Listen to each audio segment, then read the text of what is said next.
Hi FlossTube, it's Coffee Stitcher. This is going to be an incredibly short video. For that, I apologize. This will probably be my last video until the middle of the month. I don't know, it'll depend on how next week goes. We are the moving has already kind of begun as we're going through things, and I'm not sure how much stitching time I'm going to have, which makes me sad because I'm really gonna need it, I think. So I'm going to just do a real quick one. There's not going to be an Oz update, and there'll be, so I'll try to make the next one super special. So yeah, so there's no Oz update. I'm not going to try and do questions. Forgive me if you have questions. Please ask them. If there aren't responses to comments, it's not because I don't want to or because I don't care. It's just because I'm not stopped and I'm exhausted. But I'm excited. It's a good exhausted. So I'm going to show a little bit of haul. I'm going to show what I worked on.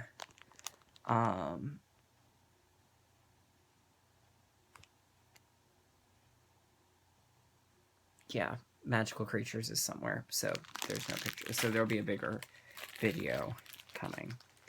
So first I got this month's Fabric of the Month. I believe this one's called Florin. It's from Under the Sea Fabrics. It's a really pretty, I'm going to try and take it out of the packaging. It's showing it more orange here. It's much more of a coral pink. It's very, very pretty. It would be a very good one for something. That was really specific.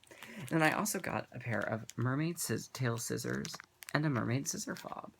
So I haven't obviously had a chance to try out the scissors. But they're from Kelmscott Design. And they're a mermaid tail. See? So, and Leslie's big on mermaids. I thought they were really cool, and I can always use another pair of scissors. And then the scissor fob is a mermaid and some seashells and some pretty colors. So, that was super fun.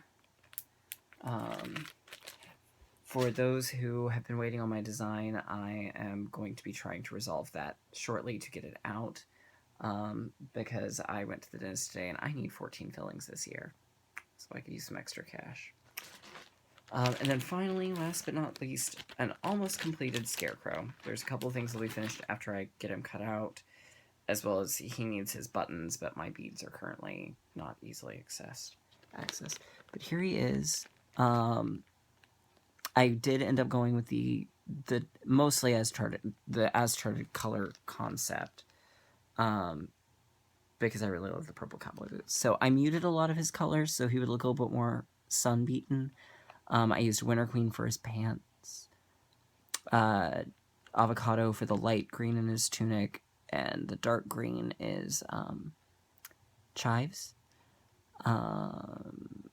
I was going to use Dragonfly Lotus, but it didn't quite look right. It looked too fluffy and shiny. I used a Valdani for his face. So, I didn't really take any liberties, though, with him. Other than I did some colors with the tone shade swaps. So, yeah.